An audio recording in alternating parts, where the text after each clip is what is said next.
이 세상을 살아가다가 세상을 떠날 때가 이르렀을 때 자신의 갈 곳이 어디인지 그것을 분명히 아는 사람과 그곳이 어디인지 도무지 알지 못한 채 이 세상을 살아가는 사람의 삶이 이 땅에서 결코 동일할 수 없을 것입니다.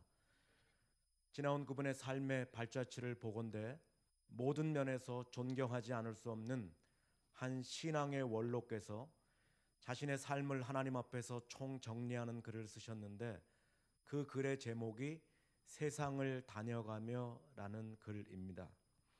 세상을 다녀가며, 이 한 구절 속에는 그분의 신앙관과 인생관이 잘 나타나고 있습니다. 세상을 다녀간다라는 말 속에는 자신이 앞으로 갈 곳이 어디인지 그것을 분명히 알고 있음을 의미할 뿐 아니라 자기가 어디서부터 왔는지도 분명히 알고 있음을 우리가 볼 수 있습니다. 자신의 시작 그리고 최후의 목적지가 어디인지 알지 못하는 것에서부터 인간의 혼돈은 시작되고 인생의 혼미는 심화됩니다.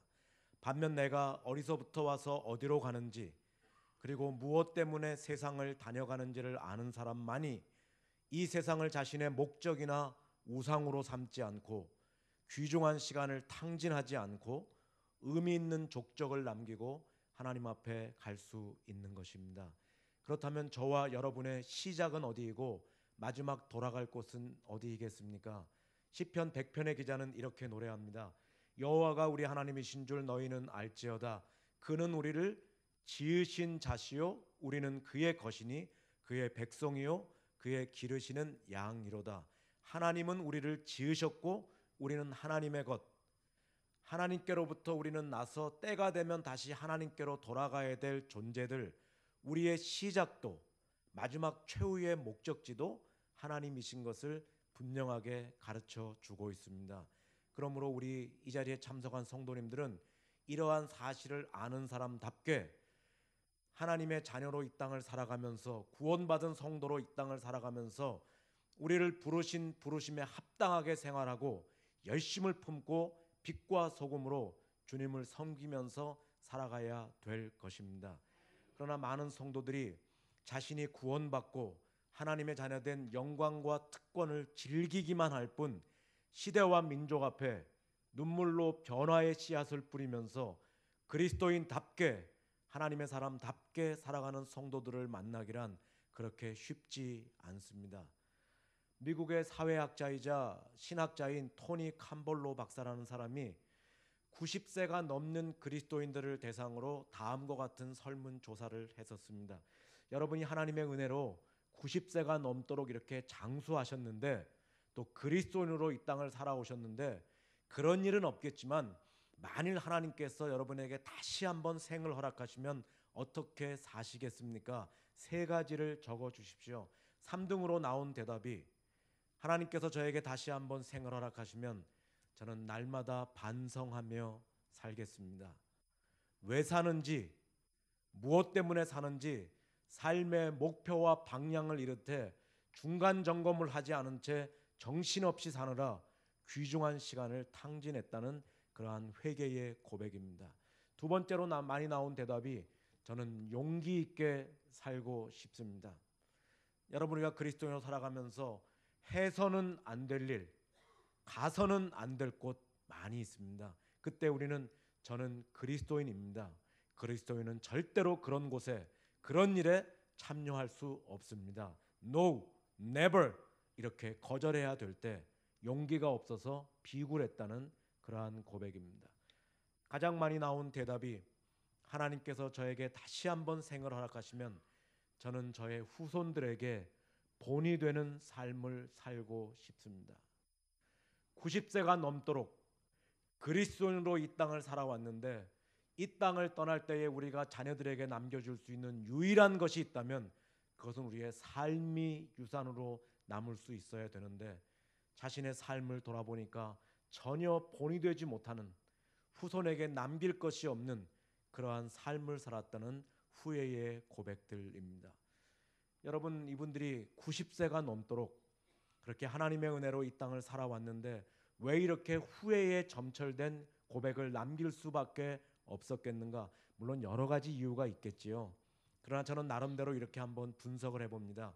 이분들은 이 땅이 자신의 목적지가 아니라 잠시 다녀가는 경유지라는 사실을 망각했기 때문이 아닌가.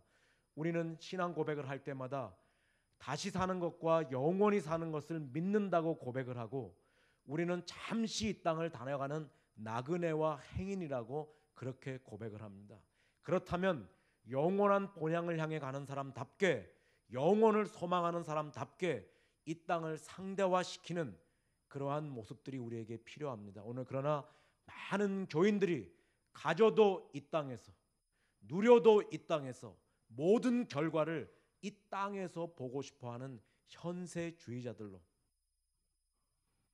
이 땅을 목적으로 살아가기 때문에 이렇게 의미 없는 비굴한 삶을 살아가고 있지 않은가, 저는 그렇게 한번 분석해 봅니다. 두 번째, 우리의 생이 다한 후에는 우리는 우리를 이 땅에 보내셨던 하나님 앞에 가서 우리의 삶을 정리해야 된다는, 결산해야 된다는 그러한 사실을 잊고 살았기 때문 아닌가. 그리고 세 번째 가장 중요한 사실은 이 땅에 온 우리의 삶은 언젠가는 끝이 있다는 생명의 법칙을 망각하고 살았기 때문 아닌가. 여러분, 이 땅에 태어난 우리의 삶이 언젠가 끝이 있다는, 죽는다는 사실을 모르는 사람이 여러분 어디 있겠습니까? 그러나 많은 사람들이 언젠가는 나의 삶에 끝이 있다는 이 생명의 법칙을 다 다른 사람의 문제로, 죽음이라는 것은 나와는 상관없는 3인칭의 죽음으로 받아들입니다. 조금 더 지혜로운 사람은 너의 죽음 2인칭의 죽음으로 받아들일 뿐, 그 죽음을 자신의 문제로 1인칭의 죽음으로 받아들이는 그러한 지혜로운 사람은 우리 가운데 많지 않습니다. 우리는 틈만 나면 역사를 이야기합니다. 그래서 역사를 공부하고 배워서 역사의 잘못들을 다시 답습하지 않으려고, 그리고 역사에 잘했던 것들을 이어나가기 위해서 우리가 노력합니다. 그러나 역사의 잘못은 끊임없이 우리 가운데 반복되고 계속됩니다. 왜? 우리는 미래를 보지 않기 때문이고, 그 가운데서 자기 자신을 예외로 그렇게 삼기 때문입니다. 사람들은 인생을 여러 가지로 비유합니다마는 저는 인생을 모래시계에 비유하곤 합니다. 1분 1초를 다루는 현대 사회에서 떨어지는 모래로 시간을 측정하는 모래시계는 한갓 장식품에 지나지 않거나 목욕탕의 사우나에서나 쓰이는 하찮은 물건에 지나지 않습니다. 그러나 이 모래시계가 주는 교훈은 이 세상 어떤 첨단 시계보다도, 어떠한 귀중한 시계보다도 그 교훈이 지대합니다. 그것은 모든 시간에는 끝이 있다는 교훈입니다. 여러분이 혹시 이 손에 손목시계를 차고 계시거나, 오늘 예배당 뒤에도 우리가 이렇게 디지털 시계가 있는데, 그것이 배터리로 가는 디지털 시계든 혹은 태압으로 가는 손목시계든 간에, 아날로그 시계든지 간에 우리가 시계를 들여다보고 있으면, 저 시간을 보고 있으면 언제 시간이 끝이 날지 우리가 도무지 분간할 수가 없습니다. 그러나 모래시계를 통해서는 그것을 분명히 볼 수 있습니다. 아래쪽에 쌓인 모래를 통해서는 지나가 버린 시간을, 위쪽에 쌓인 모래를, 남은 모래를 통해서는 우리가 남은 시간을 측정할 수가 있습니다. 2014년을 우리가 엊그제 시작한 것 같은데 이제 3, 4일을 남겨놓고 2014년이 끝나가고 있습니다. 이것은 우리 인생의 모래시계의 윗부분이 그만큼 비었다는 소리인 동시에 우리의 아래쪽에 쌓인 모래가 그만큼 늘어났다는 사실, 이 땅에서의 살 날이 1년만큼 줄었다는 동시에 하나님 앞에 가서 결산할 날이 1년만큼 늘었다는 말이 되기도 합니다.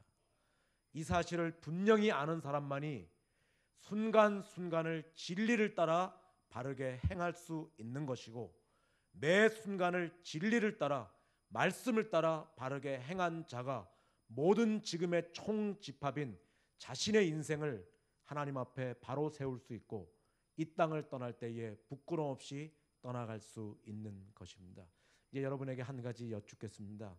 여러분, 지난 한 주일 동안 무슨 일 하셨습니까? 어떤 분들은 뭐 매일매일 비슷한 일이 진행되니까 지난 한 주간의 일을 잘 기억하지 못하는 분도 계실 것입니다. 그리고 이유도 아마 서로 다를 것입니다.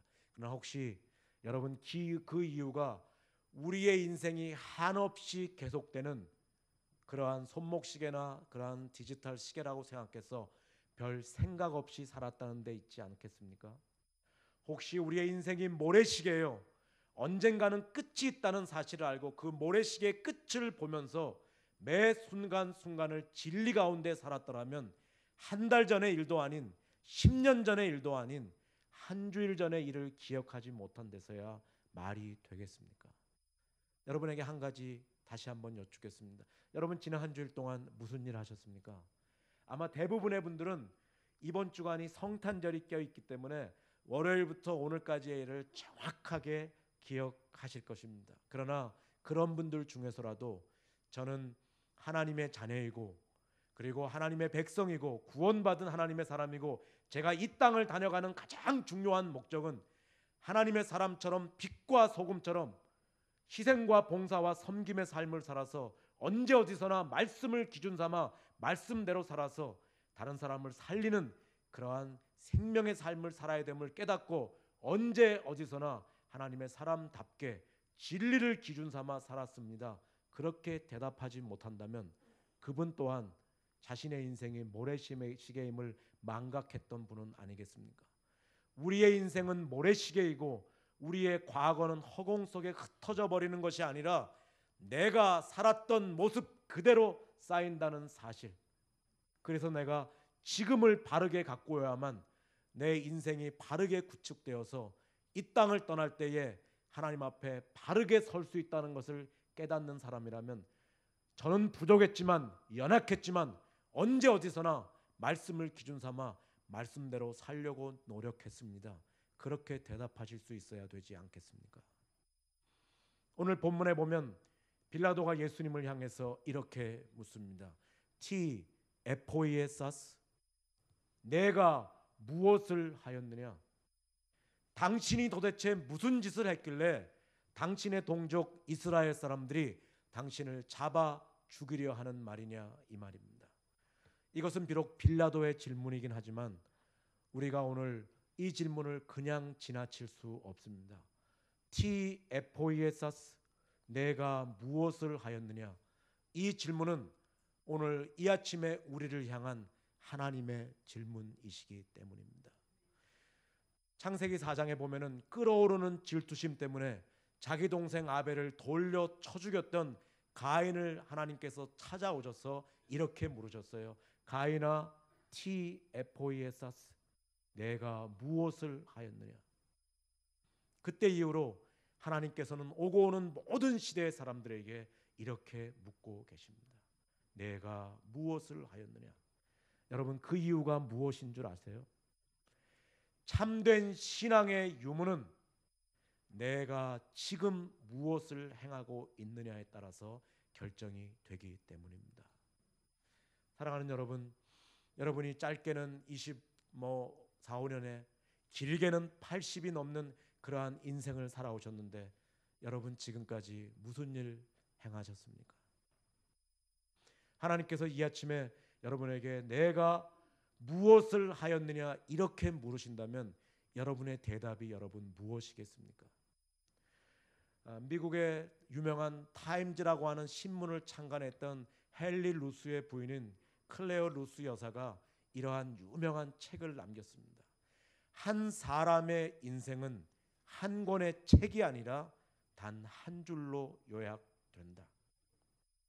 여러분 그렇지 않아요? 우리가 한 사람의 인생을 기억할 때 어떻게 기억합니까? 한 권의 책으로 기억하지 않습니다. 한 페이지로 기억하지 않아요. 단 한 줄로 기억합니다. 어느 목사님 어떤 분이에요? 어느 장로님, 어느 권사님, 단 한 줄로 기억합니다. 여러분 오늘 우리가 12월 마지막 주일, 올해의 마지막 주를 보내고 있는데 한번 이 시간에도 우리가 나의 죽음을 1인칭의 죽음으로 받아들이고 한번 나의 삶을 하나님 앞에서 중간 점검하는 것이 한번 필요하지 않을까요? 여러분 1년 동안 무슨 일 하셨습니까? 여러분 평생 동안 무슨 일 하셨어요? 지금 여러분 옆에 앉은 성도님들이 여러분의 삶을 한 줄로 요약한다면 어떻게 요약할 수 있겠습니까? 우리 권사님 진짜 하나님의 사람, 진짜 하나님을 기쁘시게 하는 사람, 진짜 자랑스러운 권사님. 여러분의 자녀들이 여러분의 삶을 한 줄로 요약하신다면 어떻게 요약할 수 있으실까요? 만일 그 질문에 자신 있게 대답하실 수 없으시면 오늘부터 달라지셔야 됩니다. 오늘 본문 말씀에 보면은 빌라도가 예수님을 향해서 티에포이에사스, 우리 헬라어 원문에 보면 그렇게 되어 있는데, 이 무엇을 하였느냐라는 동사는 포이에오라고 하는 그러한 동사를 썼습니다. 우리말 성경으로는 무엇을 하였느냐라고 그렇게 번역하였지만, 이 포이에오라고 하는 동사는 이것 외에도 여러 가지의 다른 의미심장한 뜻을 가지고 있습니다. 우리가 그것을 가지고 이 본문을 다시 한번 이렇게 번역을 해보면 이 질문을 우리에게 좀 더 상세하게 질문할 수 있어요. 가장 포이에오 동사의 가장 대표적인 뜻은 행하다라는 두의 뜻이 있습니다. 그래서 빌라도가 예수님을 향해서 내가 무엇을 하였느냐라는 말은 내가 그동안 진리를 행하였느냐 아니면 죄악을 행하였느냐라는 질문이 될 수 있습니다. 두 번째는 make, 만들다라는 뜻이 있습니다. 그래서 빌라도의 질문을 다시 번역해 보면 내가 그동안 너의 삶을 진리의 전으로 만들었느냐 아니면 강도의 구렬이 되게 했느냐라는 질문이 될 수 있습니다. 세 번째는 따르다, 쫓다, follow의 뜻이 있습니다. 내가 지금 진리를 쫓았느냐 아니면 몸은 교회 안에 있지만 허망한 인간의 죄와 욕망을 쫓고 있는가라는 질문이 될 수 있습니다. 네 번째는 accomplish, 이루다. 내가 지금까지 너의 삶으로 이룬 것이 진리의 열매인가 아니면 죄악의 열매인가. 다섯 번째로 포이에오 동사는 나누어 주다라는 뜻이 있습니다. 그래서 지금까지 내가 나누어 주었는데 진리 안에서 생명을 나누어 주었느냐 아니면 죄악 속에서 죽음을 나누어 주었느냐. 빌라도의 질문에는 이 모든 것이 다 포함되어 있습니다. 이 질문에 대한 예수님의 여러분 대답이 무엇이었을까요? 내가 이를 위하여 태어났으며 이를 위하여 세상에 왔나니 곧 진리에 대하여 증언하려 함이로다. 다시 말씀드리면 예수님은 어떤 경우에도 진리만을 행하셨고, 그래서 자신의 삶을 진리의 전으로 가꾸셨고 진리만을 쫓으셨고, 그래서 진리의 열매만을 결실하셨고, 만나는 모든 사람들에게 진리 안에서 생명을 나누어 주셨다는 그러한 말씀입니다. 여러분 얼마나 이 당당한 고백입니까? 예수님께서 어떻게 이러한 삶을 사실 수 있었을까요? 여러분들 가운데는 이렇게 말하고 싶을 분이 계실 거예요. 뭐 예수님이시니까, 하나님이시니까 당연히 그런 삶을 사셨겠지요. 그럴까요? 여러분 그렇지 않습니다. 예수님께서 이 땅에 오셨을 때에 부활하시기 전까지 자신을 가장 즐겨 부르셨던 호칭이 무엇일까요? 인자. 나는 사람의 아들, 나는 참 사람이다. 예수님께서 자신을 가장 즐겨, 그래서 예수님께서 광야에서 굶주려 하셨고 목말라 하셨고 나사로가 죽었을 때 슬피 우셨고 우리와 같이 몸을 가지시고 이 땅에 오셔서 우리와 같은 삶을 사셨어요. 왜 예수님께서 육신을 입고 이 땅에 오셔야 했습니까? 피 흘림이 없은즉 죄사함이 없기 때문에 육신을 입고 이 땅에 오셔서 자신의 몸을 희생 제물로 우리의 죄를 다 속량하시기 위해서 육신을 입고 오셔야 됐어요. 과거의 성전이나 성막을 통해서 상징적으로 자신의 백성과 함께 계시던 하나님께서 직접 육신을 입고 자신의 백성 가운데 친히 거하시는 임마누엘의 축복을 누리게 하시기 위해서 육신을 입고 이 땅에 오셨습니다. 그리고 하나님의 형상대로 지음받은 우리 사람들이 사람답게 살지 못하기 때문에 참 사람이란 이렇게 살아야 되는 것이다. 너희도 나처럼 행케 하려 하여 내가 너희에게 본을 보여주시기 위해서 육신을 입고 이 땅에 오셔야만 했어요. 그리고 육신을 입고 모든 고통을 다 체휼하시고 하나님 우편에서 우리의 고통을, 우리의 아픔을 다 위해서 기도해 주시기 위해서 육신을 입고 이 땅에 오셔야만 했었습니다. 그래서 여러분께서 예수님이시니까, 하나님이시니까 당연히 그런 삶을 사실 것이다, 함부로 우리가 그렇게 생각하셔서는 되지 않습니다.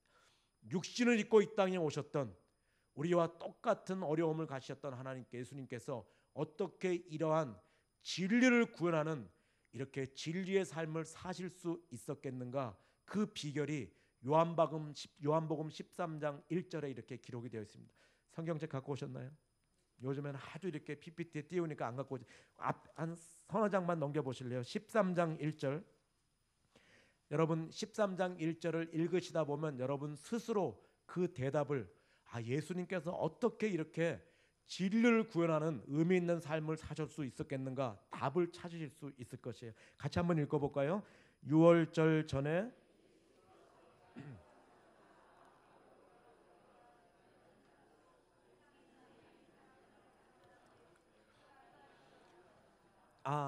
육신을 입고 이 땅에 오셨던 예수님께서는 언젠가는 모래시계처럼 이 땅을 떠날 때가 있다는 것을 분명히 아셨어요. 떠난 다음에는 누구에게로 가셔야 된다는 것을, 아버지께로 돌아가셔야 된다는 것, 그리고 하나님께 돌아가서 자신의 삶을 결산해야 된다는 것을 아셨기 때문에 이 땅에서 언제 어디서나 진리를 기준 삼아 진리의 말씀대로, 하나님 말씀대로 그렇게 살아가셨다는 것을 볼 수가 있어요. 그래서 빌라도의 질문에 내가 이를 위하여 태어났으며 이를 위하여 세상에 왔나니 곧 진리를 증언하는, 진리를 구현하는 삶을 살았다고 그렇게 대답하실 수 있었고, 십자가 위에서의 마지막 말씀 무엇이었어요? 다 이루었다. 뭘 다 이루었어요? 내 계획, 내 소망, 내 욕망, 그것이 아니라 나를 통해서 이루어져야 될 하나님의 뜻과 계획과 경륜이 무엇인지를 알고 그것을 다 이루는 삶을 사셨던 것을 볼 수가 있습니다. 오늘 본문을 보면서 우리가 한 가지 놓쳐서는 안 될 사람의 모습이 있습니다. 그것은 바로 빌라도의 모습입니다. 빌라도는 지금 진리이신 예수님을 신문하고 있습니다. 그런데 오늘 우리가 읽었던 38절 마지막 절에 보면 뭐라고 나와 있죠? 빌라도가 가로되 진리가 무엇이냐 하더라. 지금 빌라도는 진리가 무엇인지를 모르는 사람이에요. 그런데 진리가 무엇인지 모르는 사람이 지금 누구를 신문하고 있어요? 진리이신 예수님을 신문하고 있습니다. 한마디로 빌라도는 지금 자기가 무엇을 행하고 있는지를 모르는 그러한 사람이었어요. 그래서 진리이신 예수님을 십자가에 못 박는 가장 어리석은 자의 대명사가 되고 말았습니다.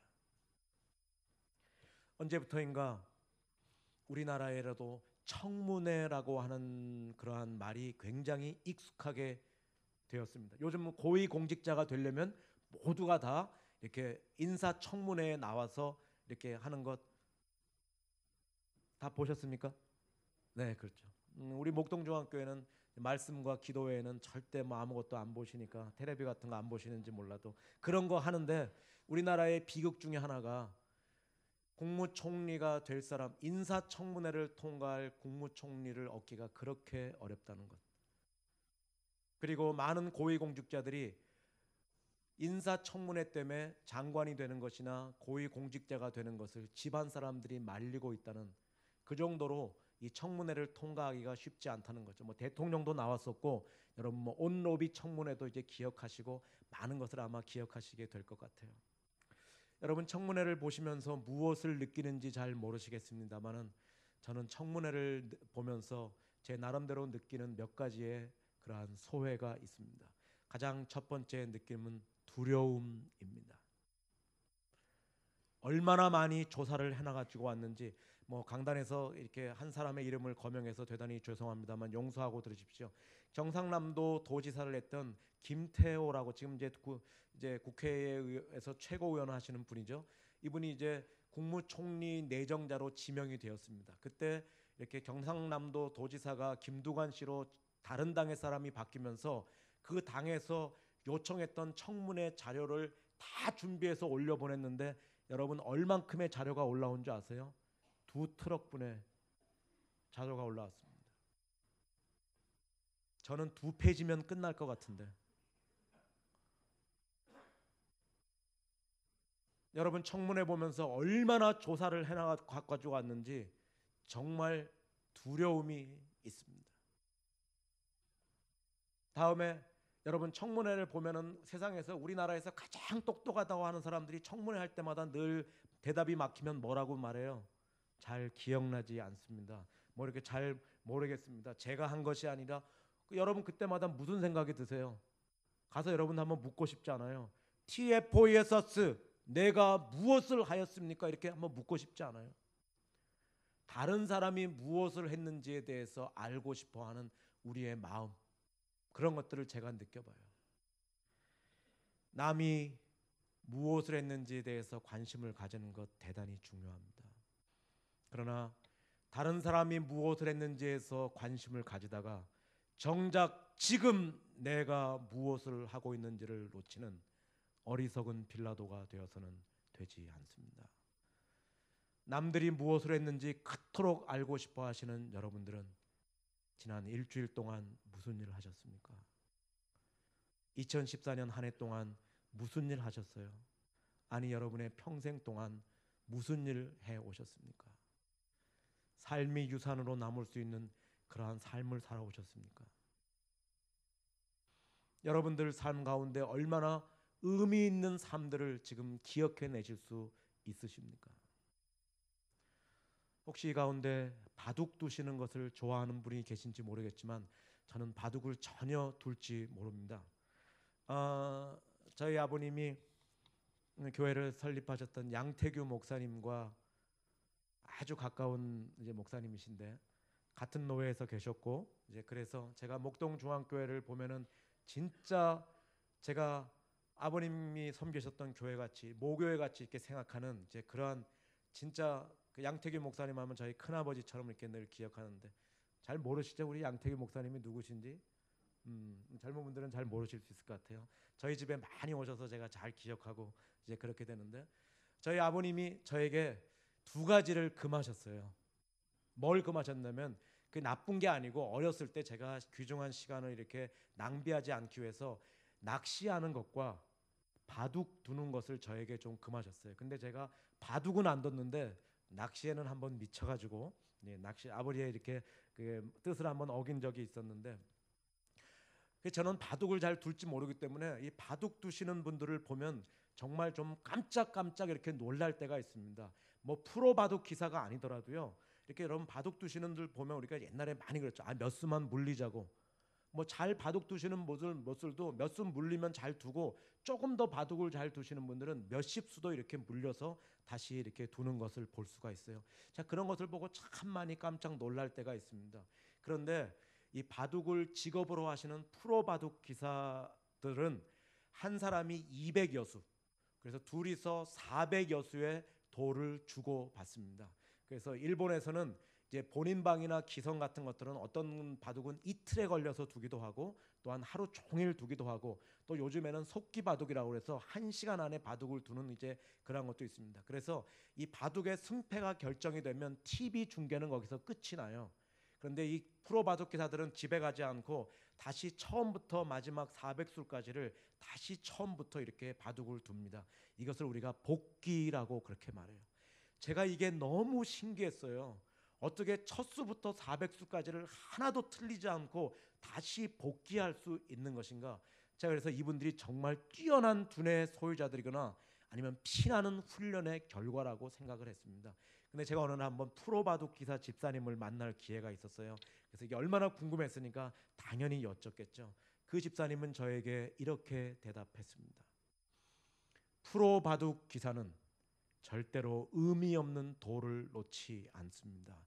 그래서 의미를 따라가다 보면 처음부터 마지막까지를 복귀할 수 있는 것입니다.